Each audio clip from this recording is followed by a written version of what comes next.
Este iceberg es el resultado de las discusiones que tuve con la Yeribanda en los streams, y también el producto de muchas investigaciones en sitios de internet de dudosa procedencia sobre el Re:Zero. No voy a salir con la pendejada de que mientras más bajemos la cosa se pondrá más turbia, ya que lo he clasificado en el criterio de que mientras más abajo esté el dato es menos probable que sea conocido. Pero no les robo el tiempo y empecemos. Nivel Anime Viewer. El bucle ganador. Sabemos que Subaru tiene muertes, lo que provoca bucles fallidos, pero esto también significa que habrá un último bucle donde Subaru, desde la perspectiva de todos los demás, hizo todas las cosas bien en la primera, y nunca murió. Un fan de la serie se tomó la molestia de editar el anime con la finalidad de mostrar cómo sería este bucle exitoso. Por ahora solo lo ha hecho con la primera temporada, así que si quieren verlo dejaré el enlace en mi perfil de Twitter. Las cartas tarot. En China, o China para los mamadores, te empezaban a regalar unas cartas tarot de la obra por la compra de ciertos números de la novela ligera.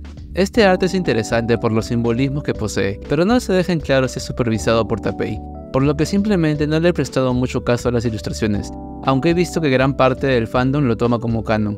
De todas formas, no voy a negar que hay algunas cartas interesantes, como la de esta ilustración donde nos presentan a Chaula con un aparente Flugel. Pero sigamos. El fanart más antiguo de Re:Zero. El primer fanart que recibió Tappei de su obra fue uno de Betelgeuse, y fue recibido el 26 de febrero del 2013. También recibió uno de Ren, pero Ren no cuenta. Tappei estaba tan extasiado y aprovechando que en ese momento hacía la batalla de Betelgeuse vs Subaru, que solo por este fanart dejó que el arzobispo matara a su burro un par de veces más en la web novel. A continuación dejaré el fanart de Betelgeuse y el de Ren que se hizo en esa época. Algo curioso que añadir es que por esa fecha tampoco se tenía una ilustración oficial de los personajes.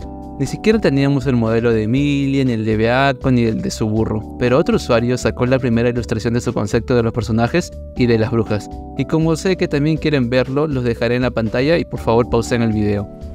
Díganme, ¿logran identificar quién es quién? Personalmente me costó identificar a Petra y a los arzobispos de Gula.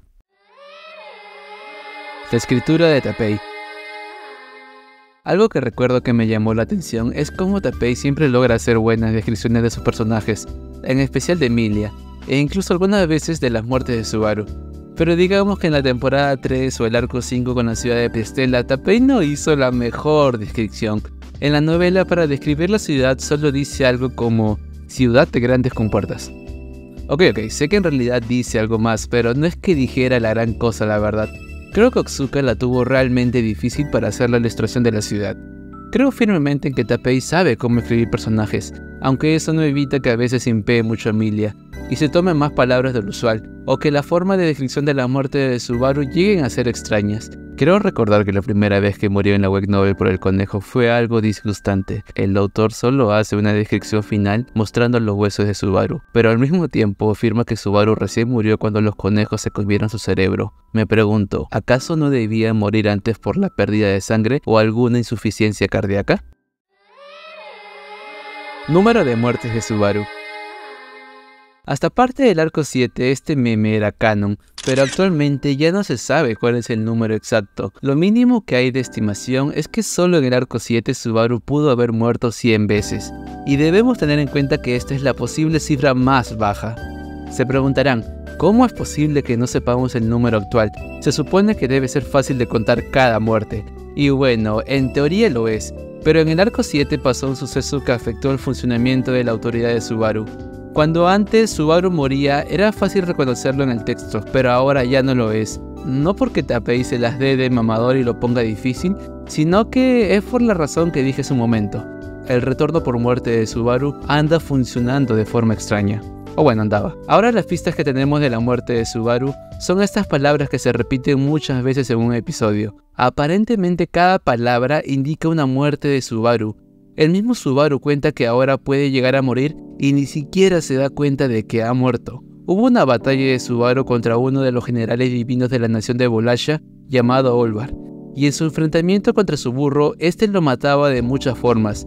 Y si Subaru usaba su autoridad para poder regresar en el tiempo y evitar su muerte, simplemente ahora Olvar lo mataba de forma diferente. Subaru tuvo que adaptarse a cada forma de asesinato que Olvar le aplicó para poder sobrevivir. Digamos que al inicio lo mataba con una bomba, entonces Subaru moría y en el siguiente bucle tenía que sobrevivir a la explosión solo para que Olvar reaccionara y le lanzara kunais que terminaban el trabajo. Subaru entonces debía en el siguiente bucle esquivar no solo la bomba, sino también los kunai, solo para darse cuenta que ahora Olvar se acercaba a decapitarlo. No se sabe cuántos bucles le tomó a Subaru sobrevivir a todas las artimañas que le lanzó Olvar, pero sabemos que él afirma que hizo muchos prueba y error. E incluso a veces pasaba que a pesar de haber sobrevivido a la decapitación, en el siguiente bucle volvía a equivocarse al esquivar la bomba. Hasta que al fin, después de muchos intentos, llegó a un bucle donde pudo esquivar todo correctamente. Como dije hace un momento, no hay una confirmación oficial del número de muertes, así que yo tengo la teoría de que cada vez que en la novela se repiten estas palabras, significa que Subaru murió, y está que repite nuevamente el bucle. Pero no fue solo Olvar el único que intentó matarlo en este arco, sino también hubieron otros enemigos. Pero eso es una historia para otra ocasión. Por ahora sigamos con el iceberg. La desaparición de Ren ayudó a Subaru. Que Ren haya sido olvidada fue trágico, lo fue, pero también terminó ayudando a Subaru, y esto en el sentido en el que, al desaparecer, todos los logros hechos por ella terminaron siendo asignados a otra persona, específicamente a alguien que estuvo muy cerca a ella en el momento de los logros, es decir, a Subaru. Desde entonces, a los ojos de los ciudadanos de la aldea Arlang, fue Subaru quien por sí solo derrotó a los perros, curó y salvó a los niños de la aldea, y también esto hizo que pareciera alguien más confiable en los ojos de Ran, motivo por el cual ella empieza a ayudarlo en algunos bucles del arco 4. El por qué Ran se enamoró de Roswaal.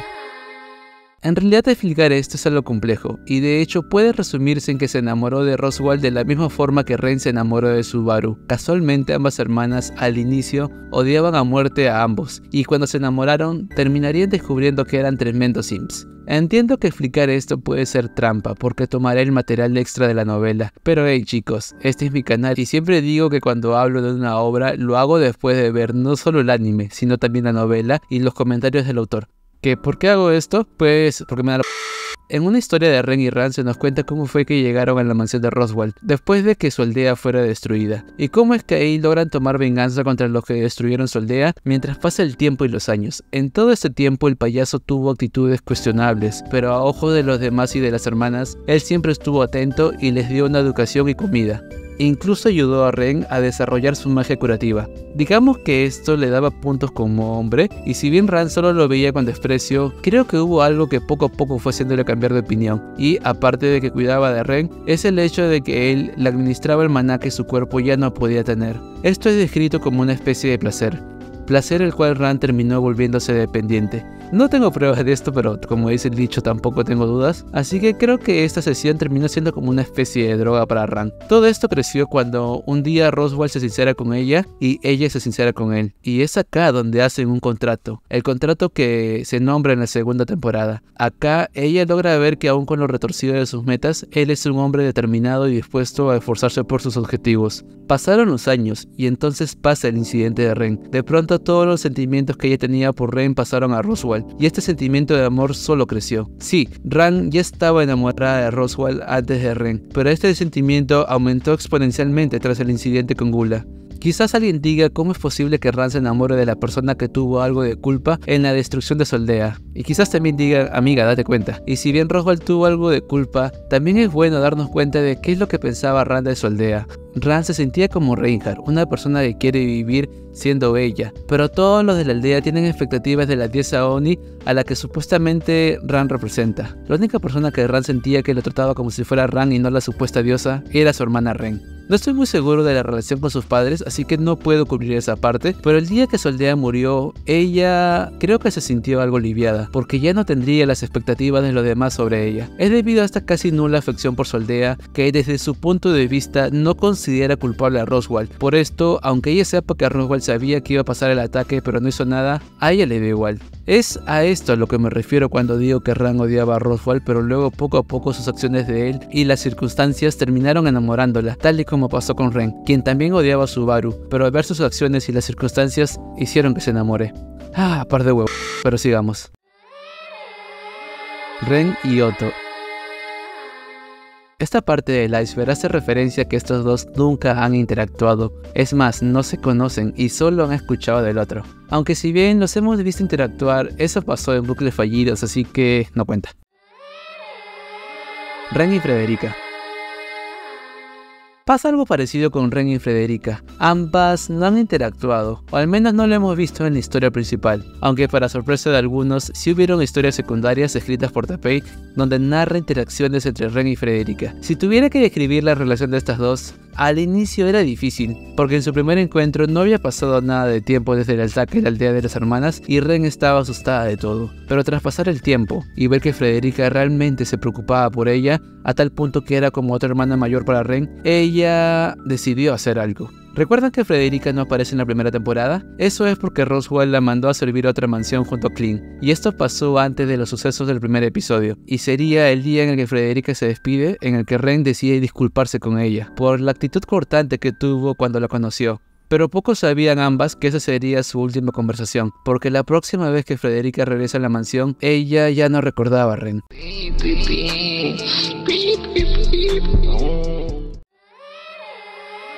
Conexión Emilia con Satella. Bueno, esta es re obvia. Emilia se parece mucho a Satella, incluso en medidas del cuerpo. Sí, creo recordar que Tappei dio las medidas de ambas y ambas tienen las mismas.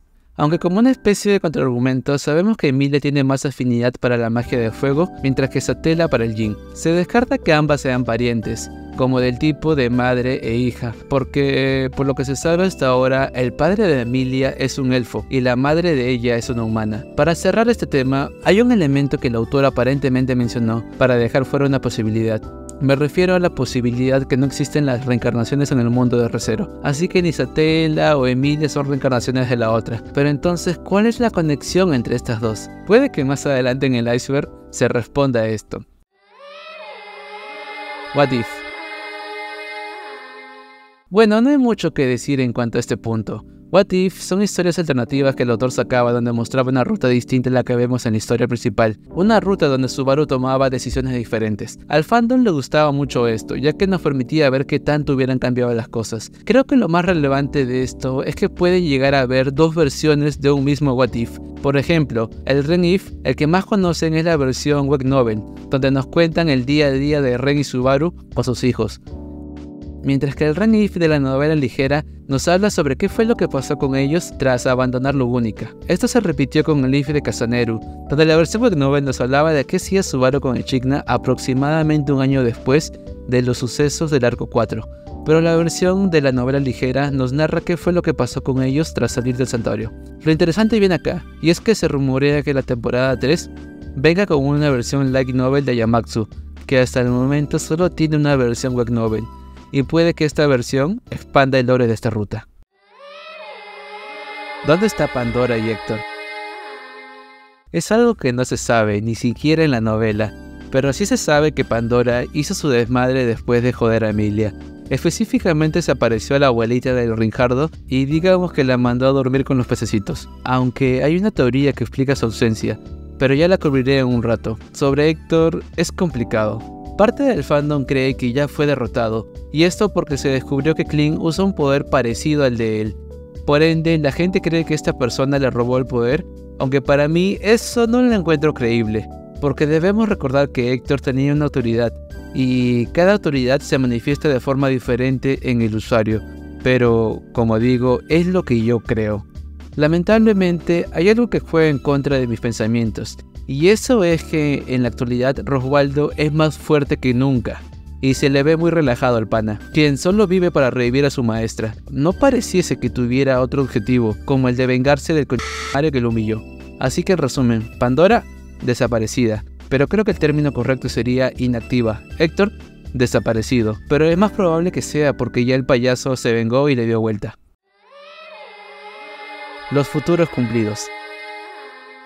Emilia presenció un montón de futuros en la tercera prueba, futuros donde escuchaba diálogos de lo que podía pasar, y si bien en la web novel era difícil saber quién decía cada línea, el anime ayudó mucho en esto, porque se pudo escuchar la voz de los personajes. Esto hizo que se identificara a los actores de cada futuro, y si bien seguimos sin entender todo el contexto, para esta ocasión quiero resaltar un caso en particular.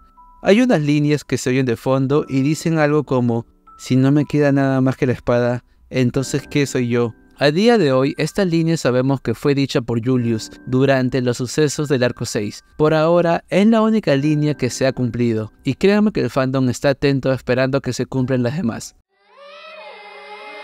Ran es la segunda más fuerte. No hay mucho que decir sobre esto, pero básicamente significa que si la Ren Azul tuviera su cuerno, sería el personaje más fuerte de toda la serie, solo después de Reinhardt. La misión secreta de Ren. Esto es algo que es mencionado en la novela ligera, pero pasado de largo en el anime. Durante los sucesos del arco 3, o bueno, en la segunda parte de la primera temporada, la Ren Azul tenía un encargo del Roswaldo, pero este encargo era especial. El payaso le encargó que negociase con Crush una alianza, y que incluso podía dar los derechos de minería de su territorio, pero solo podía ofrecer esto si es que Subaru proponía la idea. Bajo ningún concepto ella debía sugerirlo. En el bucle donde Subaru se vuelve loco, ella se siente mal, debido a que como se debía retirar antes de la capital, no pudo cumplir este encargo. Y estoy seguro que a más de uno en el anime que Subaru propusiera el derecho de la minería en la negociación, lo sacó mucho de onda. Pero esta es la respuesta. La causa de la enfermedad real. La causa de la enfermedad real. La enfermedad real es algo que si bien se nos muestra en el anime, es mostrado rápidamente, y puede que no haya sido claro para algunos, pero básicamente nos dicen que la familia real, es decir la familia del rey de Lugúnica, fue afectado por una enfermedad mortal desconocida, pero esta enfermedad era muy selectiva, y solo afectaba a aquellos con sangre real. No se sabía quién o qué fue lo que hizo esto, pero en una historia paralela, Félix dio una teoría, donde decía que la enfermedad pudo haber sido producto del veneno de la bestia restante, la serpiente negra. Pero sigamos con esto. Nivel lector de la novela ligera.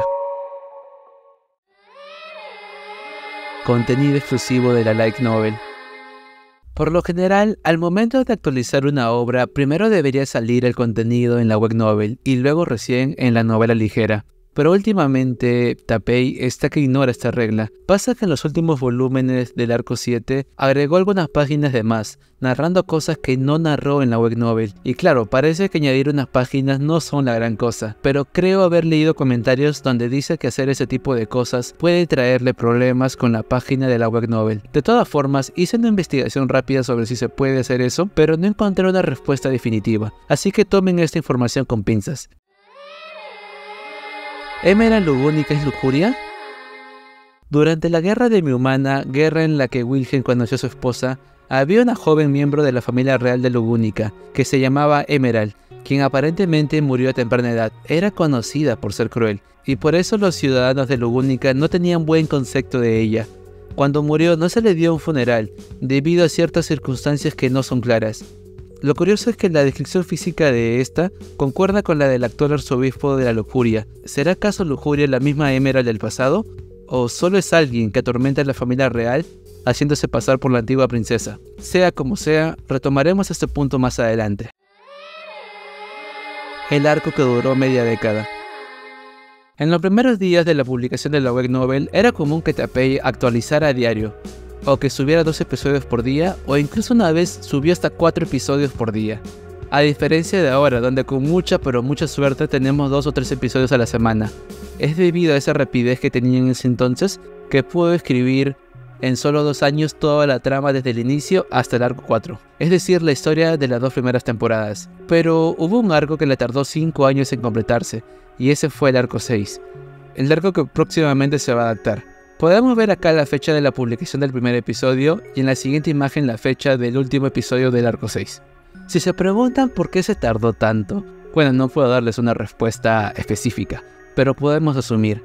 Por esta época del 2015 parece que ya estaban los planes de hacer la producción del anime de Re:Zero. Y bueno, parece que Tappei quiso dar todo de sí para estar al tanto de esto. Creo que esta es la explicación más acertada. Importancia de las historias paralelas. Creo que una de las razones por las que me enamoré de la historia fue por lo inmensa que es en cuanto al lore. En el lore hay historias paralelas o secundarias que son interesantes y que al principio solo responden cosas simples de la trama, ya sea como la relación de los personajes o cosas así. Pero poco a poco, sin darnos cuenta, Tapei empezó a mostrar lore importante en este tipo de historias secundarias, lore que realmente creo que debieron ser mostradas en la historia principal. Esto se vio más reflejado en el arco 7, donde a la par de las aventuras de Subaru en la nación de Bolashia, salen historias secundarias como la pelea de Reinhardt contra el dragón o la revelación de Hoshin en una historia paralela de Isekai Quartet. Obviamente estoy agradecido de que Tapei saque este contenido, pero creo que estaría bien si lo puede meter a la historia principal, ya que ando seguro que habrá gente que se puede llegar a sentir confundido con la trama principal a menos que lea las historias secundarias. Chamot. No hay mucho que decir, pero es curioso cómo este pequeño furrito ha sido relevante. Primero era un NPC cualquiera que salió de fondo en el anime, pero luego en el Lift de Ren, específicamente en la versión de novela ligera, fue él quien ayudó a Suburro y a Ren a establecerse en Kararagi. El mundo plano. No se habla mucho del mundo en Re:Zero, pero en la novela se nos deja en claro que es un mundo plano, el sueño húmedo de cualquier terraplanista. Lo más interesante es lo que hay al final de toda la planicie, y es el siguiente elemento del iceberg. La gran cascada. Si fueras a los límites del mundo de Re:Zero, verías que está rodeado de agua, pero esto no significa que haya un océano, sino que solo unos metros de agua más adelante hay una gran cascada, la cual rodea todo el mundo y está constantemente jalando la corriente hacia abajo. Es debido a este flujo de corriente que no se ha desarrollado vida marina en este lugar. Además, nadie sabe qué es lo que hay al final de esta gran cascada. ¿Por qué Subaru se lleva con los niños? Esto es más que nada una suposición que hago en base a lo que creo yo comprender de Subaru, y es que Subaru tuvo una vida digamos normal hasta su niñez, donde usaba como modelo seguir a su padre, quien socializaba de forma única con sus amistades. Suburro entonces creyó que comportarse de forma extravagante era una forma correcta de socializar, y le funcionó. Pero le funcionó porque en ese momento todo su círculo eran niños, pero luego cuando pasó su crisis social e intentó volver a relacionarse en la escuela, el pendejo usaba las técnicas que usó de niño. El problema fue que Subaru está que trata de socializar con adolescentes como si aún fuera un niño. Creo que cualquiera puede ver el problema. Sin embargo, en Lugúnica volvería a intentar socializar usando la misma técnica que sabía, pero tuvo la suerte de que la primera persona con la que se encontró fue Emilia, una chica que a los 7 años fue congelada por casi 100 años. Por lo que al momento de conocer a Subaru, en realidad, sí, está bien, Emilia podrá parecer una adolescente, pero todavía seguía con una edad mental inferior. Estoy seguro que si Subaru seguiría socializando así ante gente de mi universidad, lo hubieran visto así. Y claro, debido a que esta es una forma correcta para caerle bien a los niños, pues es normal que le caiga bien a cualquier niño que salga después en la serie. De todas formas, dejo un video donde trato el tema un poco más a fondo. ¿Cuál es tu promoción descarada, Papugui? Re:Zero no es la primera obra de Tapei.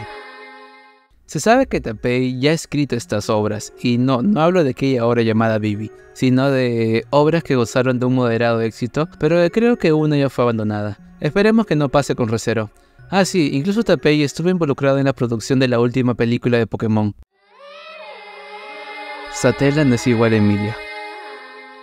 Como dije más arriba, se sabe que Emilia y Satella tienen las mismas medidas. Y si bien el autor suele evitar aquellas preguntas que desuelvan este misterio, sí ha aclarado que ni Emilia ni Satella son reencarnaciones. Eso no quita que hayan preguntas por el parecido de ambas. Encima, esto fue más descarado cuando en el arco 6, Emilia llega a un lugar que tenía grabada la mano de Satella. Emilia puso su mano solo para descubrir que calzaba exactamente con la suya. Tapei exige una explicación coherente que no involucre viajes en el tiempo, reencarnación o amnesia. Y lo quiero pero en fa. Sigamos. La admiración de Julius. La primera vez que vi esta parte esperaba que Subaru se haga la automorición para poder regresar y evitar esas cagadas. Pero lo que no sabía es que Julius también quería explotar y salir a defender a Emilia en frente de todos. No recuerdo si se especifica que ya lo iba a hacer, pero en ese momento un idiota con la impulsibilidad de un niño lo hizo. Entonces Julius solo sentía admiración por él, y para evitar que algún caballero real se sienta ofendido por sus palabras, decidió, digamos, darle una lección. ¿Cómo es que darle una paliza ayudó a Suburro? Pues simple, Subaru dijo muchas cosas ofensivas hacia los caballeros, Imagínate que te has preparado y estudiado por años por tu propio mérito en la Guardia Real, solo para que venga un mocoso débil y mal hablado y diga que entraste por el contacto de tus papis. Era cuestión de tiempo para que uno de todos los caballeros tomase represalias físicamente. Así que Julius decidió hacer el rol de malo y fue el que fingió darle desarrollo a Subaru, para que los demás desistan de campearlo. El único que vería tras sus intenciones sería Félix, y quien luego le diría que no le sale hacer el rol del chico malo. Sé que mucho se habla sobre que Subaru y Otto son muy amigos, pero creo que también otra amistad del mismo nivel es la que hay entre Julius y Subaru. Ran y Al en el episodio 1. El primer encuentro que estos tuvieron no fue el primer encuentro, al menos no para Ran. No se dice en el anime, pero en una historia paralela nos narran que Ran estaba buscando a Emilia en el primer episodio, y también Al buscaba a su candidata. Entonces ambos se encontrarían, y Aldebarán se dirige hacia ella como si ya la conociese. Ran le responde siendo Ran, es decir, cortante, pero solo después de haberse despedido de él, se da cuenta que el desconocido la llamó por su nombre que ella nunca le había mencionado. Ran ha leído el japonés. Cuando Subaru aprendía el idioma de Logúnica, su tutoría estuvo a cargo de Ran. En una de sus sesiones de aprendizaje, Subaru le enseña algo de la escritura japonesa, a lo cual Ran aprende rápido, pero al despedirse de Subaru, tiene la sensación de que ya había visto esas letras en algún lugar. Las mentiras de Echidna. Echidna dijo varias mentiras a Subaru, como el que solo puede manifestarse una bruja, o diciendo que la bruja de la envidia mató a todas las otras brujas. Y todo esto fue con la intención de forzar a Subaru a coger su mano, no sean mal pensados. Pero si ha mentido en eso, ¿qué no garantiza que le haya mentido en otras cosas? Como por ejemplo, en el funcionamiento del retorno por muerte. Hay una parte del fandom que cree firmemente en que el objetivo del retorno por muerte es solamente garantizar el bienestar de Subaru.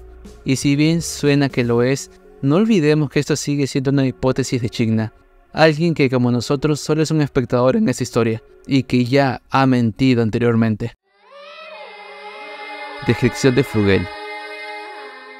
Flugel es un personaje muy misterioso, ya que ha estado detrás de varios sucesos importantes, como el hecho de que haya plantado aquel gran árbol, o que también sea aquel que le dio el gen de la pereza a Betelgeuse. Y dejando de lado aquellas teorías donde lo señalan como el mismo Subaru solo que con amnesia, ya hubo una presunta descripción de él hecha por Reid, el tatarabuelo de Reinhardt. Sucede que más adelante, cuando conozca a Subaru, este estaba disgustado, o sea Reid. Y cuando Subaru empieza a hablarle con modismos japoneses, Reid le dice que está que habla como ese bastardo de pelo blanco. Hasta ahora, solo se sabe que la única persona que habla de la misma forma que Subaru es Flugel. Por eso se cree que Flugel tenía el pelo blanco. ¿Quieres saber algo más? Tapei ya hizo una historia alternativa donde Subaru tiene el pelo blanco. Sirius es Fortuna. No hay mucho que decir sobre esto. Principalmente se cree esto porque al igual que Geese y Fortuna estaban enamorados del otro en el pasado, se nos revela que Betelgeuse y Sirius eran muy unidos. Incluso ella se considera como la stalker de Betelgeuse y se autoproclama como su esposa. Al morir Pereza, Sirius lloró bastante. El fandom cree que Sirius es Fortuna, la madre adoptiva de Emilia, quien de una forma u otra sobrevivió al ataque de Pereza y ahora como arzobispo da rienda suelta a sus sentimientos y ama abiertamente a Geese. No ayuda el hecho de que tanto Sirius como Fortuna estén especializadas en el mismo tipo de magia, y tampoco ayuda que Tapei haya dicho que las medidas de ambas son las mismas. Además, dejando de lado este tipo de datos, ¿no creen que sería interesante ver a Emilia lidiar con su madre adoptiva corrupta? Y todo esto se vuelve más interesante cuando en uno de los futuros que Emilia vio, parece dirigirle unas palabras a Sirius, donde le recalca lo mucho que la odia desde que la conoció. Pero esto último que dijo es solo una especulación. Por ahora solo quedémonos con lo de Sirius igual a Fortuna. Pero hablando de familiares de Emilia, Minerva, madre de Emilia. Hay datos dejados por el autor que ha hecho que el fandom teorice esto. Por ejemplo, se sabe que la parte elfa de Emilia viene por el padre, así que la parte humana debe venir de la madre. Y Minerva es humana, Minerva es la madre de Emilia. Ok, no, pero entienden la idea. Otra prueba es que se sabe que Minerva estuvo involucrada en un conflicto que hubo en la historia, donde ella salió con los elfos. Y también está el hecho de que en la versión de la web novel, cuando Emilia pasa la tercera prueba, Sekhmet le dice a ella que Minerva no podía mostrarle su cara.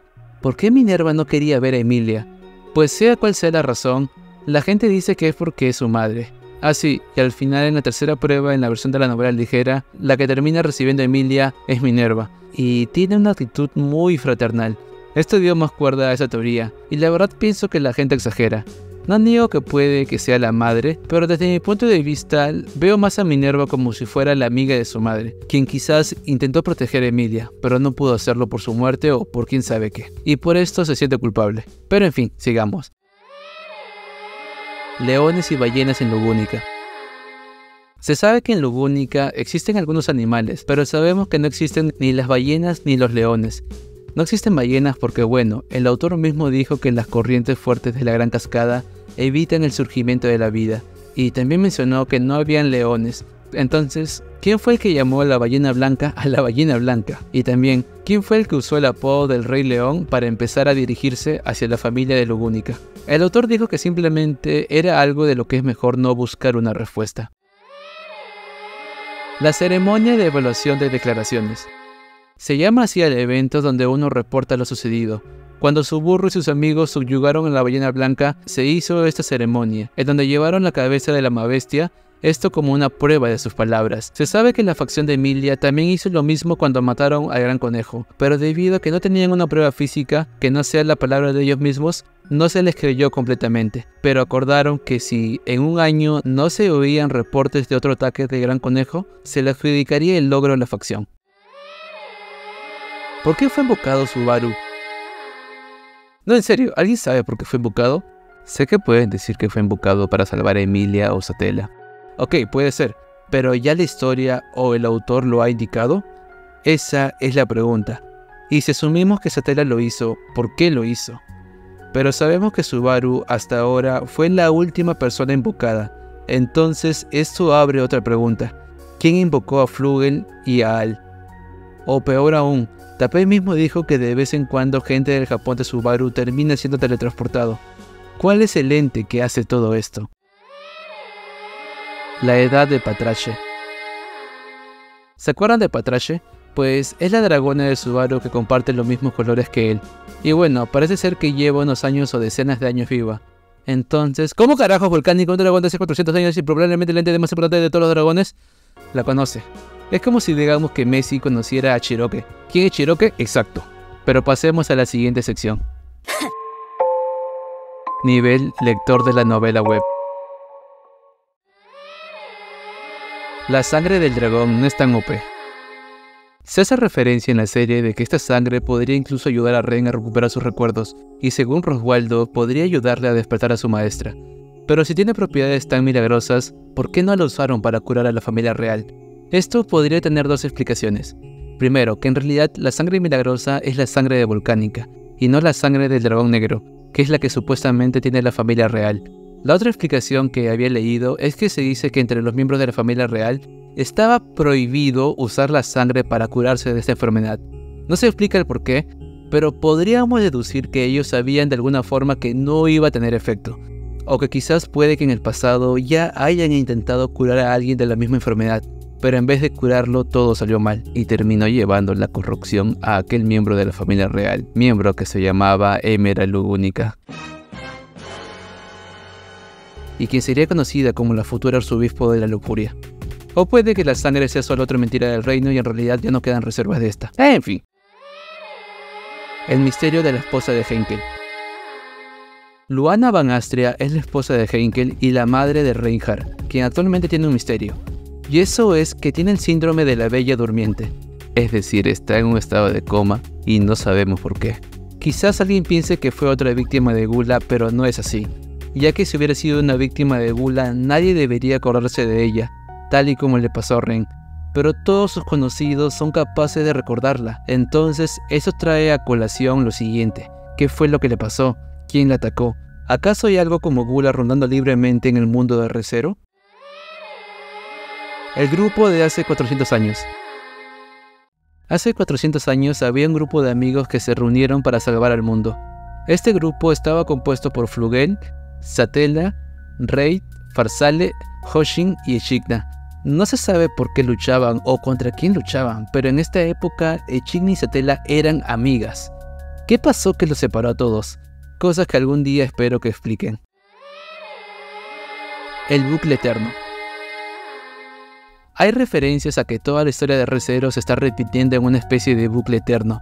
Esto es mencionado por algunos seres, como Melacuera, quien dice que la historia se repite, aunque no se deja en claro si lo decía por la razón que mencioné, o si lo decía simplemente porque veía a Emilia como la reencarnación de Satella. Puede que se refiera a que llegado a cierto punto, la historia como él la conoce se reinicia y todo vuelve a empezar. O puede que también se refiera a que no importa cuánto tiempo pase, las mismas personas son las que terminan haciendo que la historia se repite. Lo curioso es que hace 400 años hubo un grupo que se reunió para salvar al mundo. Y ahora, 400 años después, hay otro grupo que se anda reuniendo para salvarlo. Subaru sería Flugel, Satella sería Emilia, Hoshin sería Otto, o bueno, quizás también puede ser Anastasia. Raid sería Reinhardt, Farsale sería Fel, y Echidna, bueno, ella no necesita una reencarnación o algo así porque sigue viva y podría terminar ayudándolos. Pero hablando de Echidna, las 13 Echidna. Se sabe que existieron 13 Echidnas. La primera Echidna fue la madre de Betty y el interés amoroso del Roswaal original. Ella está durmiendo en el santuario y es la que Roswaal quiere revivir. La segunda Echidna es aquella que Subaru conoció en la segunda temporada o el arco 4, y parece ser una Echidna más joven que la primera Echidna.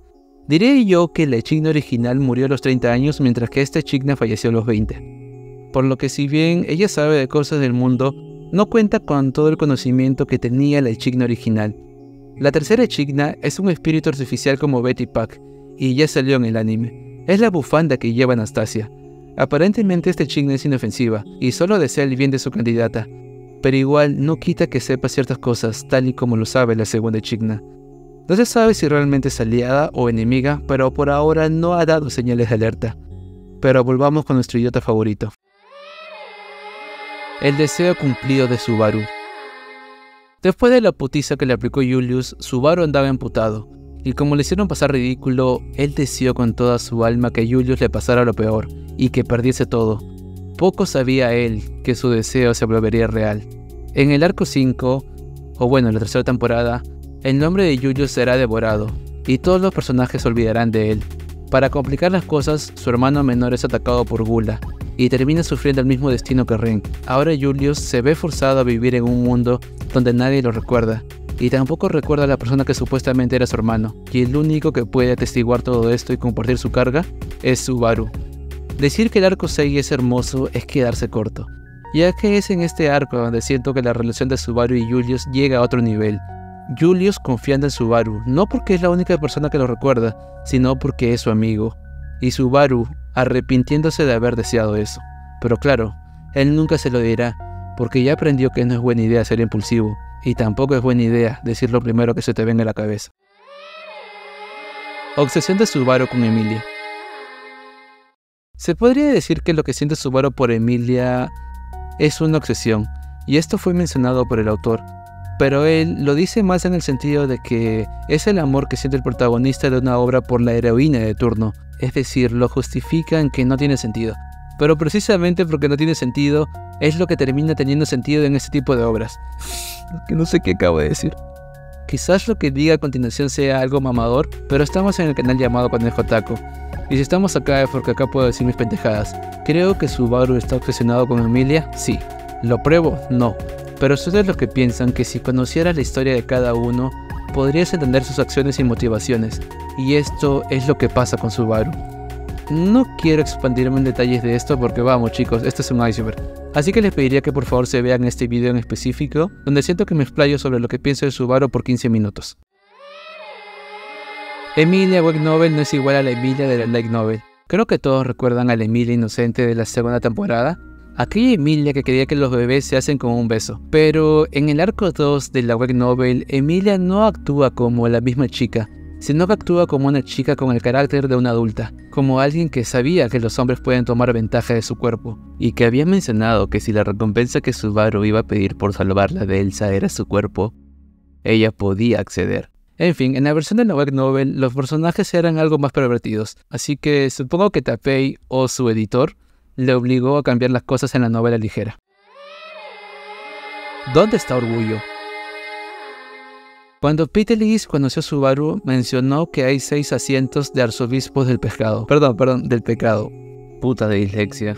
Sabemos que Nvidia no cuenta en estos asientos, y en ese momento que lo dijo, existía gula, codicia pereza, lujuria e ira. El único que faltaba era orgullo. Es más, incluso Peter le pregunta a Subaru si es que de casualidad es orgullo. Y le pregunta esto porque pudo ver que su burro desprendió una cantidad de miasma equiparable a la de cualquier otro arzobispo. Él simplemente asumió que se había encontrado a otro arzobispo. Además, en el arco 6 pasa algo interesante. Subaru pasa ante una puerta donde se encienden 4 llamas de 6. Se cree que cada llama simboliza un pecado, y para ese entonces Subaru tenía en su interior a gula, pereza y codicia. Pero hay un cuarto elemento que estaba dentro de él, pero no sabemos cuál era, o mejor dicho, no sabemos qué autoridad era. Es por eso que la gente menciona que este elemento restante debería de ser el pecado del orgullo, pero esto es solo una teoría. La otra versión que circula es que, como sabemos, Al también tiene una autoridad. Así que algunos creen que en realidad él es el arzobispo del orgullo, pero no lo veo tan probable, así que X. En caso de que Subaru termine siendo el arzobispo del orgullo, será interesante saber cuál es entonces la autoridad de Al. Capella es mamá.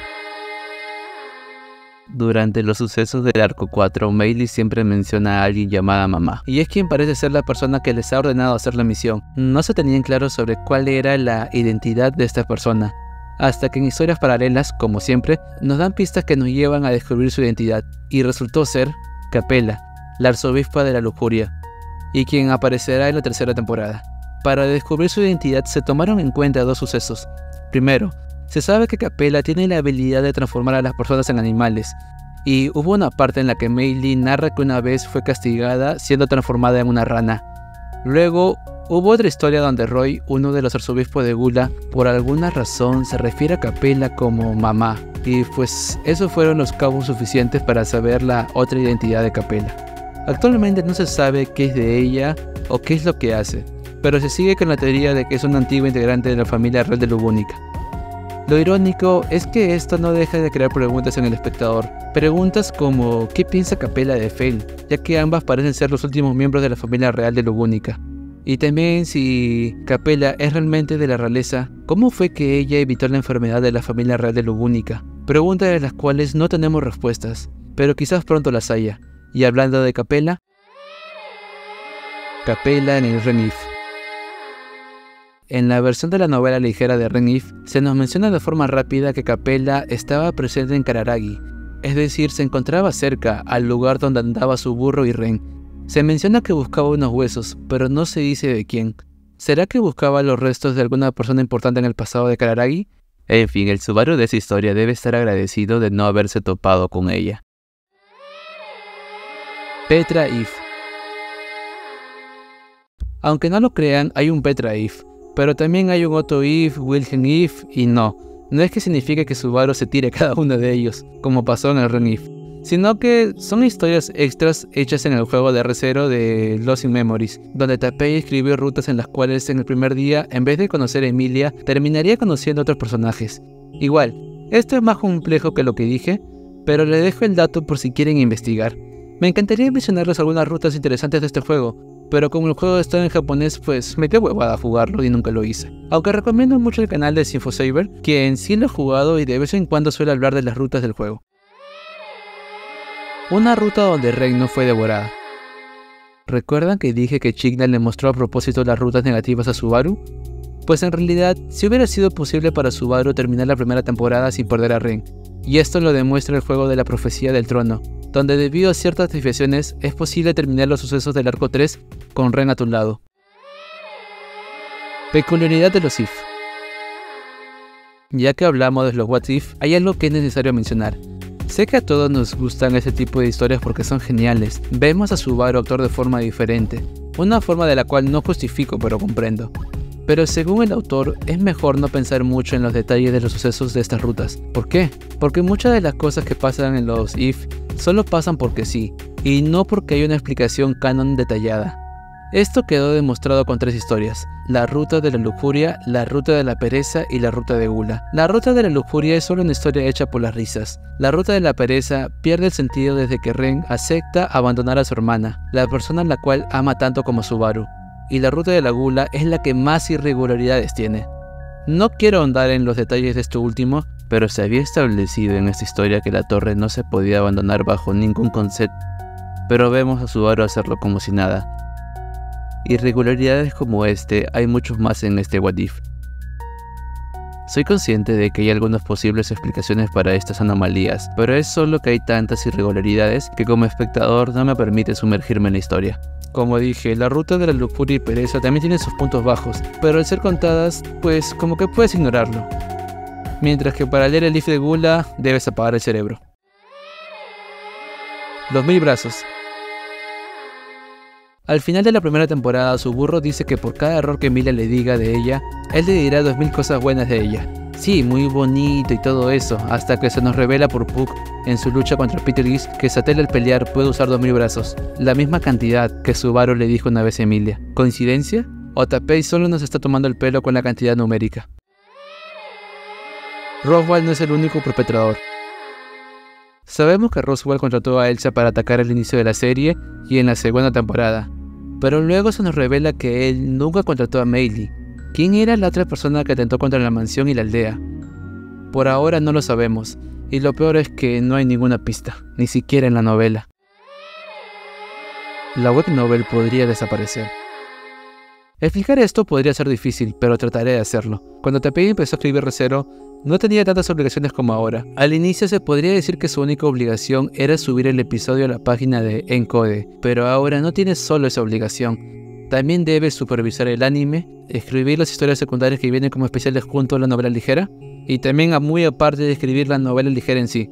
Y todo esto sin tener en cuenta si es que no tiene que ayudar en la creación del lore de un juego de Re:Zero. Es por eso que se decía que podía pasar que Tapei simplemente mande al diablo la web novel y deje de actualizarlo, para solamente publicar volúmenes de la novela ligera, lo cual a primera mano pareciese que no llegase a afectar, pero en realidad sí nos afectaría. Es debido a la web novel que podemos gozar de un episodio, ya sea semanal o interdiario. Como el material está subido de forma digital en japonés, hace que una parte del fandom se dedique a traducirlo cuanto antes, para el goce de los demás. Y más importante, se puede leer la versión de la web novel gratis. Solo necesitas de internet y no está sujeto a un tipo de pago. Pero si Tapei decidiese solo publicar en formato de novela ligera, no solo dejaremos de recibir los episodios semanales, sino que ahora la única forma que tendremos los fans de este lado del mundo para leerlo es esperando a que un fan compre la versión japonesa del nuevo volumen de la novela ligera, lo escanee y luego de eso recién lo pase hacia algún miembro del fandom inglés, quienes se tomarán su tiempo y lo traducirán a su idioma, y solo entonces el fandom en español podrá traducirlo desde el inglés. Soy consciente de que quizás el procedimiento no es exactamente como lo indico, pero espero que entiendan la idea detrás de esto. De mi parte, me gustaría bastante que se mantenga el formato de la web novel. Espero que Tapei también piense lo mismo. Las irregularidades del plan de Roswaal. No sé si esto calificarlo como un agujero de guión, o quizás solamente el autor no lo ha explicado aún, pero aquí va. También aclaro que este dato fue dado por Resorte, un amigo de Twitter. Sucede que Roswaal tiene dos objetivos. El primer objetivo consiste en matar al dragón de Volcánica, y para eso reclutó a Frederica, ya que su sangre tiene una particularidad que le permite cautivar al dragón. Pero si Frederica es realmente necesaria para su plan, ¿por qué mandó a Elsa a matarla?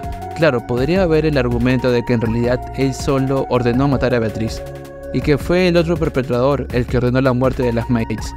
Pero cuando Subaru y los demás lo confrontaron, este no lo niega. Otra irregularidad es el hecho de incluir a Ran en su plan de matar al dragón. No niego que Ran tenga el poder suficiente para hacerlo, pero si ese es el caso, ¿por qué no salvó a Ran de los cultistas antes de que estos le corten el cuerno? Digo, con que Roswaal se aparezca en el momento exacto y las libere de los cultistas, bastaba para ganarse la lealtad y favor de Ran, pero no lo hizo. ¿Acaso esperó que perdiera el cuerno para intervenir? Ahora se dice que Roswaal planea que Ran use a Ren como cuerno para que pueda usar su poder contra Volcánica. Pero, ¿en serio Ran estará de acuerdo en usar a su hermanita de esta forma? Recordemos que usar a Ren como cuerno provoca grandes lesiones en ellas. No creo que ninguna hermana apruebe eso. Pero hablando de Ren, toca dirigirnos a la siguiente sección. Nivel Tapei. Ren no debería existir. ¿Recuerdan que reproché a Roswaal por no salvar a Ran antes de que le corten el cuerno? Pues en realidad este punto del iceberg puede explicar eso. Y es que se nos revela que Ren no aparece en el evangelio de Roswaal, y si no aparece significa que hay cosas que pueden pasar solo por su presencia. Ran perdió su cuerno tras tratar de proteger a Ren, es decir, tratar de proteger a alguien que no debía de existir. Quizás fue por esto que Roswaal no se esperaba que Ran perdiese su cuerno, porque bueno, no debió de haber pasado. Pero retomando lo de Ren, ella es una existencia particular, a tal punto que Roswaal no pareciese saber qué exactamente hacer con ella, ya que cuando Ren era pequeña, a propósito la dejó a solas con un asesino del culto de la bruja. De pura suerte, Ren sobrevivió al encuentro, y luego se vengó de los demás miembros del culto. Sí, sé que Roswaal le ofrece ayuda para todo esto, pero se podría creer que lo hizo con un objetivo en mente. Sin embargo, cuando el Evangelio avisó lo que le pasaría a Ren, ni siquiera intentó ayudarla o salvarla. Entiendo que Roswaal sacrificaría a cualquiera por su meta. Entonces, ¿por qué se tomó todas estas molestias por Ren? Pero hablando de seres que no deberían existir, los parámetros de los evangelios. Esto es difícil de explicar porque digamos que esta teoría depende de varios factores, y puede que todo esto sea solo una mala interpretación del evangelio de Roswaal o solo una mala interpretación mía. Pero empecemos. Hasta ahora sabemos que existen 3 tipos de evangelio. El primer evangelio, y el más importante creo yo, es el tomo de la sabiduría, el cual solo existe una única versión y la tiene Chikna. Aunque ahora que está muerta, vete tú a saber en dónde está o si se lo dejó a alguien. Luego sigue la versión pirata, de la que se sabe que hay 2 existencias, ambas en posesión de Roswaal y Beako. Finalmente tenemos la versión pirata de la versión pirata, las cuales lo tienen los arzobispos del culto de la bruja. Sabemos que el tomo original de Chikna le brinda información del pasado, presente y futuro, y que no puede ser leído por un humano normal a menos que quiera que se le fríe el cerebro por toda la información que procesará, mientras que los tomos que dio a Roswaal y Beatriz son tomos que supuestamente ayudarían al propietario a cumplir los deseos del usuario. Y por último, los tomos de los arzobispos le prometen a su manera cumplir sus deseos también. Hasta acá todo bien, entendemos las clasificaciones, pero el problema aparece cuando tratamos de comprender el funcionamiento de los tomos. Empecemos con los tomos de los arzobispos. Sabemos que Pitiligis se dirigió a tratar de capturar a Emilia porque se lo pidió su evangelio, mientras que Regulus fue baiteado por el suyo, el cual le indicó que si fuera a Prestella, podría encontrar a la esposa número 79, pero tanto Pitiligis como Regulus fueron asesinados por Subaru, un ser del cual el tomo está consciente de su existencia. Entonces, ¿qué pasó ahí? ¿Por qué falló el tomo? Pueden decir que al ser las versiones piratas, pues no funcionaban bien, pero creo que es acá donde viene la trampa. Los evangelios cumplen los deseos del usuario, pero ¿qué tal si la persona a la que el evangelio considera el usuario no es el mismo usuario que tiene el evangelio actualmente? Digamos que yo, Conejo Taco, creo mi evangelio, y este evangelio cumplirá mis deseos y me dirá el camino a este. Pero, ¿y si yo le diera mi evangelio a mi amigo, el evangelio le mostraría la ruta de mis deseos o a los deseos de su nuevo usuario? Sabemos por las preguntas y respuestas de Tapei que los arzobispos reciben el evangelio, es decir, es alguien el que se los da. ¿Y qué tal si en realidad la persona que reciba el evangelio termina haciendo acciones que aparentemente le benefician, pero quizás pronto terminará haciendo una orden que terminará beneficiando más a otra persona como el antiguo dueño? Pero ¿cómo se beneficiaría el dueño original haciendo que Subaru mate a los arzobispos? Quizás este dueño necesite que Subaru recolecte los pecados para algún propósito en específico. Quizás alguien llamado, digamos, Flugel espera pacientemente su resurrección tras la derrota de cada arzobispo a mano de nuestro protagonista. Con respecto a los evangelios de Roswaal y Beako, quizás sus evangelios funcionan de la misma forma, es decir, están determinados para cumplir la voluntad de Chikna. Roswaal sigue las órdenes que el evangelio le da, el cual le pide revivir a su maestro. Y si bien no tenemos información sobre para qué quiere matar al dragón, quizás el evangelio le permite llegar a ese futuro siempre y cuando cumple el deseo original de Chikna, revivirla. Aunque esto puede ser un poco difícil de entender, y eso porque bueno, Roswaal planeaba revivirla independientemente de si el evangelio se lo decía o no. Sobre el evangelio blanco de Betty, pues Chikna quería ver a quién elegía a Beatriz por su cuenta. Y curiosamente, el evangelio hizo exactamente lo que debía hacer. No indicarle nada. ¿What? Sí, si Chikna quería que Betty eligiese a alguien, pues no debía darle ninguna indicación y dejar que su hija tome todas las decisiones. No quiero que piensen que justifico a Chikna, porque bueno, no lo hago. Ella es una ser horrible. Está bien buena, pero es una ser horrible. Así que solo es que trato de explicar los parámetros. Los seres que desafían el evangelio. Por ahora entendemos que el evangelio trabaja en el supuesto de cumplir los deseos de una persona, y para esto le brinda un camino, pero hay muchas formas de llegar a una meta, y quizás solamente elija uno de varios caminos. y puede que el camino que elija no tome en cuenta ciertos factores. Esta es otra explicación a cómo podría funcionar el Evangelio. Sabemos que el plan de Roswell no incluía a Otto, y si bien esto puede tener una explicación sobrenatural e importantísima, puede que la respuesta también sea algo simple, como que el Evangelio no consideró a Otto porque no era una presencia necesaria para cumplir el plan de Roswell, pero sí para cumplir el plan de Subaru. Como expliqué anteriormente, otro ser que desafía el Evangelio es Ren. Me encantaría darles una posible explicación sobre el rol de estas personas, pero sinceramente no se me ocurre nada. Nada, mentira, en realidad sí la hay. Se cree que Pandora está detrás de la creación de ambos, es decir, de Ren y de Otto, ya sea de forma directa o indirecta. De forma indirecta con Ren, ya que una teoría afirmaba que Pandora pudo haber sobreescrito la realidad para evitar que Ren naciera con ambos cuernos, ya que si con un solo cuerno ya es considerada la segunda más fuerte del mundo de Re:Zero, imagínensela con ambas. El que haya nacido con un solo cuerno hubiera sido razón suficiente para que los de la aldea le hicieran la morición, pero sabemos que esto no pasó. Al final se hizo una excepción, y permitieron a ambas gemelas seguir con vida. Y cuando Pandora se enteró de esto, mandó al culto de la bruja a destruir la aldea, dando origen al lore que conocemos. Sobre todo, esto es algo que tomó relevancia en foros, pero no por la novela ligera o la versión web novel, sino que, por lo increíble que suene, fue por el anime. Cuando se nos muestra la niñez de Otto, entendemos las dificultades que pasó debido a su protección divina, pero no es hasta que aparece algo que parece ser un espíritu que empieza a escuchar todo con normalidad. Es el hecho de que recibió ayuda de un espíritu el que la gente asocia que pudo haber sido Pandora la que se involucró de forma directa en Otto, quizás para que cumpla un fin en el futuro.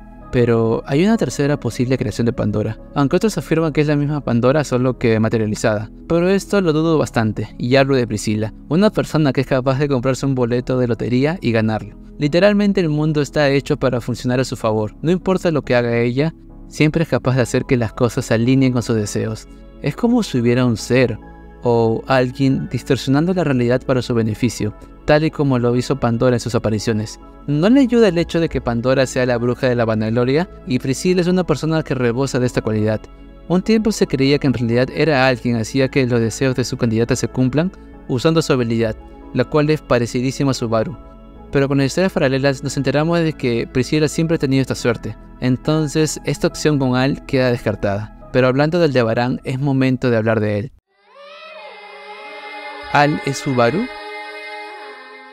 La verdad, se ha hablado mucho de esta posibilidad, y si bien es una posibilidad interesante, es algo que no le veo sentido, y ya les explicaré por qué.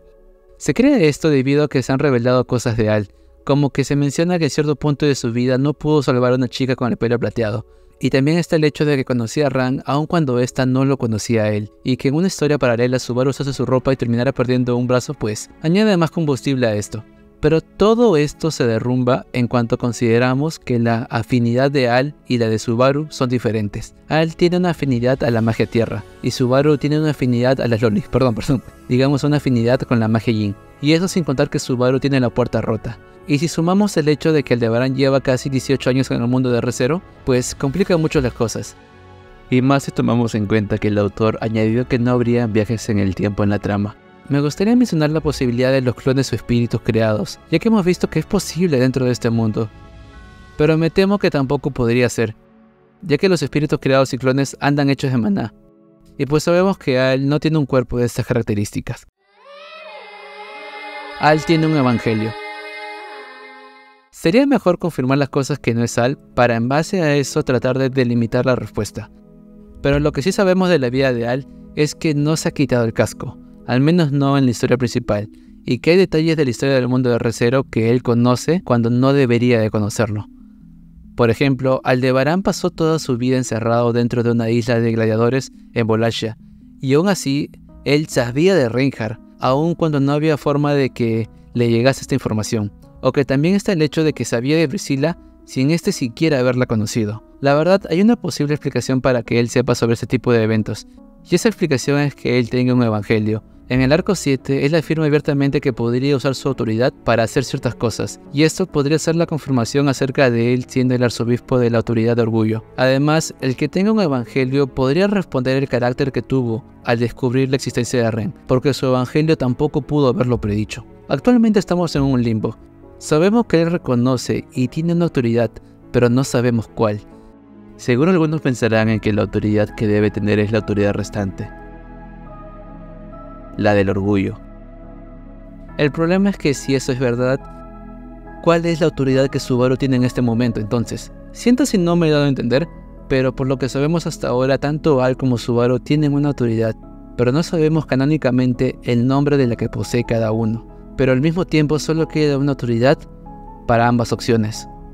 Se podría decir que en realidad hay una autoridad más de la cual no hemos hablado, y no se sabe su existencia, pero si ese es el caso hasta ahora no tenemos nada de info de esta nueva autoridad. Pero ¿qué tal si, al igual que Gula, la autoridad del orgullo se dividió en dos?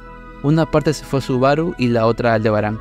Si Al y Subaru comparten autoridad, esto podría ayudar a explicar mejor las conexiones que Aldebarán tiene con lo que parece ser Satella. También esto explicaría por qué es que Ren podía oler una especie de esencia en él. Sabemos que algo canon en la historia es que las autoridades se manifiestan de forma diferente en cada usuario, y mientras que Subaru puede retroceder en el tiempo y empezar de nuevo, se nos deja claro en las novelas que Aldebarán puede hacer algo así, pero no exactamente igual. Pero nos estamos yendo de las ramas, y esto es un terreno muy especulativo. Así que vamos con el siguiente punto del iceberg. ¿El mundo se rehace o se crea otro mundo? La segunda temporada hizo una pregunta interesante. Cuando Subaru muere, ¿el mundo se reinicia o se crea un nuevo mundo? Esa posibilidad atormentó a Subaru porque le hacía preguntarse si es que la Emilia a la que él quiere salvar es la misma Emilia original que conoció en el episodio 1. Actualmente no se ha respondido eso, pero sí pasó un suceso que parece darnos la respuesta correcta, la cual es: el mundo se reinicia. En el arco 6 se nos revela la existencia de los libros de la muerte, libros que tienen escrito en sus páginas la vida completa de una persona. Y mientras que una persona normal del mundo de Re:Zero tiene un solo libro, Subaru tenía casi 30, la misma cantidad de muertes que tuvo hasta ese momento. Esto quiere decir de que el mundo es consciente de sus muertes y guarda uno en el momento en que Subaru muere, pero luego pasa el reinicio y se reinicia todo, pero no el libro. Se supone que esto respondería a esta incógnita, pero es un poco complicado tomarlo como una respuesta definitiva, ya que algunas personas consideran la existencia de estos libros como una conveniencia del guión. Pero eso ya es otro tema. Sigamos. Las mentiras de Tapei. Este punto va a ser breve y va sobre que Tapei se ha contradecido a lo largo del tiempo con algunas de sus sesiones de preguntas y respuestas. Por ejemplo, primero dijo que Re:Zero solo tendría 11 arcos, pero después de que él añadiese el arco 7, algo que no estaba planeado por cierto, sabemos que esta cantidad cambiará. En otra ocasión mencionó que no iba a haber necesidad de salir de la nación de Lugúnica, pero en este año estamos en la nación vecina llamada Bolachia, y por cómo pintan las cosas, parece que eventualmente se visitará Kararagi y Gusteko, otras naciones. Algo interesante que añadir a este punto es que de vez en cuando Tapei escucha las solicitudes de los fans sobre el tipo de cosas que quisieran ver en la historia. Y una solicitud era de un fan que le preguntó si podría ser una historia donde los padres de Subaru visiten Lugúnica, pero al volver pensarían que todo fue un sueño. Tapei solo mencionó que lo iba a tener en cuenta. Por favor, Tapei, hazlo canon. Los 3 misterios de Re:Zero. Nuevamente, esto es algo que el autor reveló en las preguntas y respuestas de la obra. De verdad les recomiendo leer ese archivo, que son casi 400 páginas del autor. Igual, si no quieren leerlo, de vez en cuando suelo subir partes de esto en mi canal secundario. ¿Cuál publicidad descarada, Papugi?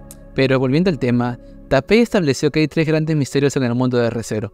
No tenemos ni puta idea de cuáles son, pero sí sabemos que uno de ellos es Al. Muy aparte de lo que mencioné anteriormente, llama la atención que este hijo de su puta madre sabe más de lo que aparenta. Con decirles que en el arco 7 dijo algo que dejó con los pelos de punta a cualquier lector en su momento. ¿Pero qué dijo? Pues para esto tendría que ponerles en contexto. En el arco 7 pasó un momento donde Satella tomó control del cuerpo de Subaru, y todo se salió de control. Pasó algo parecido a lo que se mostró en la segunda temporada, donde Satella destruía todo, y cuando todos se preguntaban qué fue lo que pasó, por qué fue que la bruja se materializó, solo hubieron 2 personas que sabían que el causante era Subaru. La primera persona fue Lois, el arzobispo de Gula, y la segunda fue Aldebarán. Pero él sabía algo que ni siquiera el arzobispo de Gula sabía, y eso era que, aparte de que Subaru era el causante de todo, él sabía que Subaru seguía con vida, porque de lo contrario, este mundo ya se hubiera reiniciado. Parece que Al es consciente de que el mundo se reinicia cuando Subaru muere. O quizás solo le estamos dando más mérito de lo que en realidad es. Los sueños de Emilia. Pero sigamos con los personajes extraños de la obra, y otro personaje que entra en esta zona es Emilia, ya que, al igual que Ran, parece estar familiarizada con ciertas cosas del mundo de Subaru, cosas que ella ni siquiera debería saber. Después de los sucesos del arco 2 donde Subaru salva la aldea y enamora a Ren, pasa un mes de descanso antes de que aparezca Betelgeuse. En ese tiempo Tappei sacó muchas historias sobre el día a día de la mansión. Historias que obviamente serían como un slice of life y que pueden ser aburridas, pero algunas personas del fandom como yo las consideramos interesantes. Porque es divertido ver a los personajes interactuar. En uno de estos días Subaru le contaba a Emilia la historia del patito feo. Emilia disfrutaba bastante de escuchar las historias de Subaru, a pesar de que en un inicio se supone que debía ser ella la que le contaba historias de Lobúnica. Al irse a dormir ese día, Emilia tiene un sueño extraño. Un sueño donde persigue a un gato que se mete en una madriguera y termina en un mundo pintoresco, un mundo que se nota que tiene muchas similitudes con el mundo de Alicia en el País de las Maravillas. Entonces, ¿qué carajos pasó? ¿Cómo es que Emilia puede soñar con el cuento de un mundo que no es el suyo? Esto es parte de las cosas que espero que algún día se explique. Pero hablando de misterios del mundo, el enemigo común de las brujas. Las brujas son seres muy temidos en el mundo de Re:Zero. No creo que nadie en su sano juicio quiera hacerse enemigo de una de ellas. Bueno, excepto Subaru, él es idiota.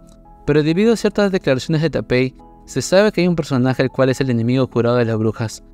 Para ser un enemigo de ellas me imagino que debe ser absolutamente poderoso o debe tener alguna habilidad particular. Por ahora no se sabe quién es este, pero se cree que podría ser Clint, el ayudante de Roswell, ya que cuando este detectó en el IF de Casaneru al Chignat dentro de Subaru, él estalló en cólera y empezó a asesinarlo. Otra opción es que por un tiempo se creía que Héctor era el enemigo, pero ya se nos ha revelado que él solía ser amigo de Chignat, así que creo que esa opción queda descartada. Pero siguiendo con el culto de la bruja, el culto original no es lo mismo que el de ahora. Sabemos que hace 100 años el culto de la bruja estaba compuesto de dos facciones, la facción conservadora y la radical. La conservadora era liderada por Geese, mientras que la radical por Regulus. Si bien esto puede poner a Betelgeuse como el líder de una facción buena dentro de todo esto, creo recordar que el autor mencionó que Betelgeuse ya era un ser despreciable, pero solo tenía ese lado bueno cuando visitaba a Emilia y Fortuna. Así que chicos, no sientan lástima por pereza y ni por oveja. El sistema de magia de Re:Zero no tiene sentido. Lo que sabemos hasta ahora de este sistema es que supuestamente las autoridades siempre son más fuertes que las protecciones divinas, y hasta cierto punto se respetó eso. Por ejemplo, la protección divina del dios de la muerte causa heridas que hace que no se cierren si es que el victimario anda cerca. Eso es algo que ni siquiera Félix con su protección divina puede curar, pero sí puede hacerlo la autoridad de Minerva. Pero luego tenemos la autoridad de Sirius, quien por alguna razón puede ser rota por la protección divina de Liliana. ¿Pero acaso no se había establecido que las protecciones divinas eran inferiores?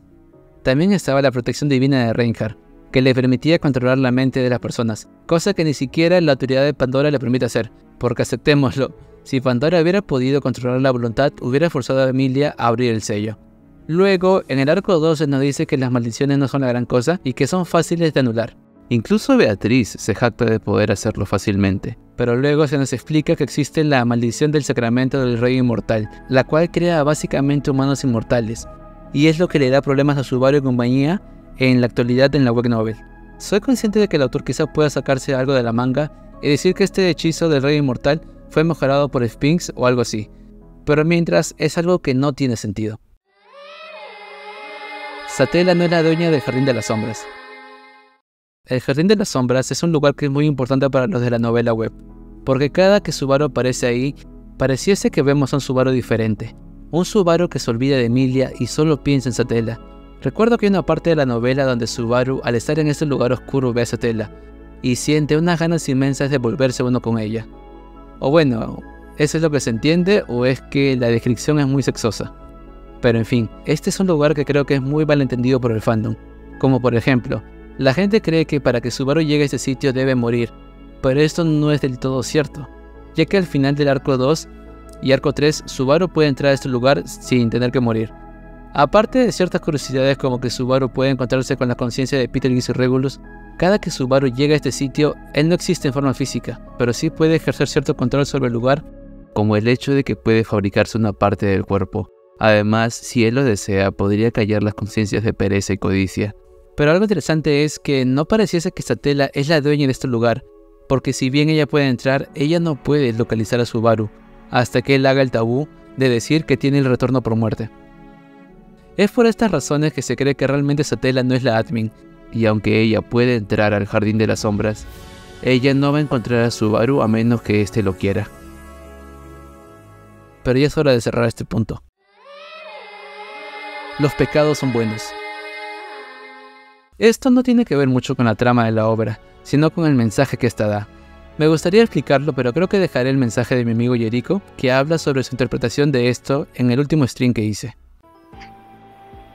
No me acuerdo muy bien, pero sí, creo que se dijo algo así de que Subaru se tendría que volver, algo así como que un sabio es algo así como un humano, algo así. No, Tapei dijo que cuando Subaru adquiera todos los genes, se va a convertir en un humano completo, algo así. Pero para ser humano completo no solo necesitas de los pecados, sino también de virtudes. El tema eso es sí que es al revés. Esto va a sonar bien mamador, pero ¿qué se va a hacer? Toda obra tiene varios conceptos, incluso si no es hecho a propósito por el autor. En este caso, la filosofía del alma que desarrolla Re:Zero es que los pecados no son malos per se, sino que lo malo es que se lleve a exceso o se extralimite un pecado. Pero el equilibrio entre la codicia, entre el orgullo, esto, genera lo que es una buena persona. Incluso se ve reflejado en personas de Subaru y Emilia. Son buenas personas a pesar de que Subaru literalmente es compatible con todos los pecados capitales. O de Emilia, que te hacen bastante énfasis en que ella a veces actúa de tal manera, que guiada por la codicia, por querer proteger a tantas personas. Sobre todo eso, creo que Re:Zero, más que la envidia, a pesar de que es la ruta de la envidia, va sobre la codicia. Si te das cuenta, los dos personajes principales son bien codiciosos con lo que quieren preservar. A veces más allá de sus capacidades. Sí. Quieren tenerlo todo y no quieren perder nada. Más bien el Casanero o la codicia más bien parece una distorsión de... Sí, eso es cuando el pecado es completamente tergiversado. Ya está mal guiado. Porque como te digo, nosotros como personas, ¿qué seríamos sin la codicia? Si no tuviéramos nada de ambición, ¿qué seríamos? Seríamos cínicos, nomás viviríamos desprovistos de cualquier riqueza. ¿No estamos hablando de Re:Zero? Wow. Sí. Sí, entiendo el punto, solamente me sorprendía. Es que los pecados son buenos. Lo malo es el exceso de los pecados. Desinformación en el fandom. Antes que nada, quiero aclarar que no hago esto por atacar a alguien del fandom de Re:Zero. Aprecio y agradezco mucho la labor de las páginas en español e inglés que se encargan de esparcir los datos del lore que el autor suele decir en algunas redes. No quiero que esto se tome como una ofensa hacia su labor, porque no lo es. Solo quiero dar a conocer ciertos problemas que están pasando. Seguramente han visto en Facebook o en la wiki datos como Tapei ha clasificado el ranking de fuerza de las brujas. Esta es la info que se publicó, pero si vamos al enlace original, en realidad Echidna no estaba igualada en el ranking. Es decir, hubo un error al momento de traducir y este error se vio reflejado en la wiki y en la información que se repitió en otros lugares, lo cual hace que luego al teorizar se parta de información falsa y de esta forma se incremente la desinformación. Y si esto ha pasado una vez, ¿qué no nos dice que ya ha pasado muchas veces? Mi recomendación es que si ves una info de ese tipo, pidan o soliciten la fuente original y compruébenlo por ustedes mismos, ya que de lo contrario podríamos estar expandiendo la información falsa. He estado buscando tweets de este tipo, es decir, de datos que se han comprobado que son falsos o datos que fueron malinterpretados, y entre los malinterpretados hallé uno que me llamó la atención. Específicamente el que pone en ranking la fuerza de las brujas. Acá vemos a Satella siendo superior a todos, pero en realidad la gente olvida que Sekhmet solo pierde porque Satella es inmortal. Ella puede incapacitarla y asesinarla, pero no puede ganarle por la inmortalidad. Pero al momento de ver esto, la gente no tiene presente eso. Y bueno, desde ahí se empieza a malinterpretar la info. Primero en la traducción del japonés al inglés y luego del inglés al español. Esta conversación que leen es una conversación entre el editor de la wiki en inglés y un usuario que logró darse cuenta de las irregularidades. Y en el otro extremo también hay usuarios que inventan datos y dicen que son de Tapei. Sé que lo que voy a hacer sería caer en lo que voy a criticar, porque yo también he hecho partes de este video en base a especulaciones, pero al menos yo soy sincero y lo voy avisando. Sucede que había un administrador de unas páginas de Re:Zero que inventaba curiosidades. Hacía curiosidades del tipo: estas son las últimas palabras de Ren en el if de pereza, cuando yo recuerdo bien que nunca se habló de eso, ni se mencionó. Incluso pregunté a amigos cercanos que saben mucho del lore de Re:Zero y que son activos en el fandom, que fue donde pasó todo esto, y concuerdan en que vieron esas imágenes y que nunca hallaron la fuente de esto. Intenté hacer una búsqueda de las imágenes en cuestión, pero sucede que gran parte de los grupos de Facebook me bloquearon. ¿Por qué razón? No lo sé. Siempre he intentado ser respetuoso con mis amigos, pero mucho más con personas que no topo. Debido a que me bloquearon no pude hallar la fuente en cuestión, así que no tengo algo con que respaldar mi palabra. Pero pido que tengan presente que para cuando vuelvan a ver ese tipo de datos, consulten la fuente original para poder parar este fenómeno. Proyecto Pleiades. Quería cerrar el iceberg con lo que es posiblemente la teoría más interesante que vi sobre la conexión entre Flugel y Subaru. Lamentablemente se basa en el supuesto de que la reencarnación no es una opción, y bueno, a día de hoy no se ha encontrado la fuente de esto, la fuente de que Tapei dijo que no habrían reencarnaciones. El proyecto Pleiades consiste en que hace 400 años, cuando parte de la Flugel banda se halló a Satella, Flugel tomó una parte de la autoridad de ella, es decir, una parte de la autoridad de Nvidia. Satella tiene una parte y Flugel tiene la otra mitad, y este gen, el de Flugel, terminó de alguna forma en Subaru, y la conexión que tiene Satella y Subaru es básicamente el gen de la Nvidia, el cual intenta llamar al otro. Es decir, la mitad busca a la otra mitad. Sabemos que Shaula no es buena reconociendo por el rostro de la gente, pero sí por el olor. Y hace 400 años ella habló con Flugel. Es por eso que reconoce el olor, porque entre las autoridades que tiene Subaru también está la autoridad de la Nvidia. La gente cree que el retorno por muerte es por la autoridad de la bruja, cuando no es exactamente así. Con el arco 7 comprendemos que Subaru puede usar su autoridad sin ayuda, pero solo puede usar la autoridad tal y como la conocemos, con la intervención de Satella. Satella le dio la autoridad de Flugel a Subaru no para que se defienda en este mundo, sino porque él es compatible con la autoridad de la Nvidia, y para que una vez que complete todos los genes, Flugel pueda renacer usando su cuerpo. La teoría establece que en el Jardín de las Sombras no es exactamente Subaru el que aparece ahí, sino que es Subaru dentro de la conciencia de Flugel, y esto explicaría por qué Subaru desde el punto de vista de Flugel siente deseos intensos por Satella. También se cree que cada que Subaru absorbe un factor, el alma de Flugel se siente más completa, y solo se terminará esta tarea cuando Subaru tenga todos los genes, tal y como se estableció en el What If de Orgullo, donde vemos a un Subaru con el cuerpo completo en el Jardín de las Sombras. Esta división del alma de Flugel en las autoridades tiene su apoyo con una habilidad que se mostró en el arco 7 a manos de Yorna, personaje que dividió su alma en varios pedazos entre los habitantes de la ciudad. Se dice que Flugel hizo eso mismo pero con las autoridades de la bruja. Él espera volver a ser uno cuando Subaru pueda recolectar todos los genes de la bruja, y entonces podrá tomar posesión de aquel recipiente. La teoría afirma que Satella no sabe que Flugel ha dividido su alma, y cree que el factor que está dentro de Subaru es suficiente, cuando en realidad no lo es. En una de las escenas del Jardín de las Sombras, Subaru menciona que le gustaría tener una boca, así él podría hablar con Satella. Y según esta teoría, eso es porque Flugel quiere decirle a Satella sobre la división actual de su alma. Pero ¿cómo entraría la bruja de la Nvidia en esta teoría? Sabemos que Satella es incompatible con el gen de la Nvidia, y su personalidad se ha dividido en dos. La Satella que conocemos y la bruja de la Nvidia. La bruja de la Nvidia sería solo aquella mitad del factor de la Nvidia quien trata de salir del cuerpo de Satella, para irse con la persona que sí es compatible con su factor, Subaru. Esto es sostenido en base a que en una de las escenas del Jardín de las Sombras se habla de la lujuria, y el texto dice algo sobre juntarse y fusionarse con uno.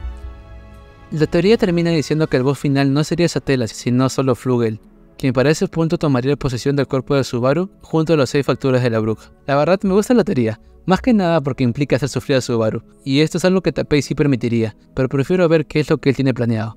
Gracias por llegar a esta parte del video. Siendo siendo utilizado en mi canal, pero por ahora ando en mi canal secundario, donde subo contenido diario de Re:Zero. Y mientras, quiero tomarme mi tiempo para subir videos al canal principal. No porque sea flojo, sino porque quiero solo subir videos que realmente siento que aporten algo a la comunidad. Pero como ahora ando sin obligaciones, estaré subiendo más contenido. Recuerda que tengo mis redes sociales en la descripción y también tengo un canal secundario donde subo contenido diario de Re:Zero y luego me expandiría a otros animes. Si quieres apoyar el canal siempre puedes seguirme en mis redes o en su defecto visitar mi Ko-fi. Pero dime, ¿añadirías o quitarías algún punto del iceberg? Házmelo saber en los comentarios.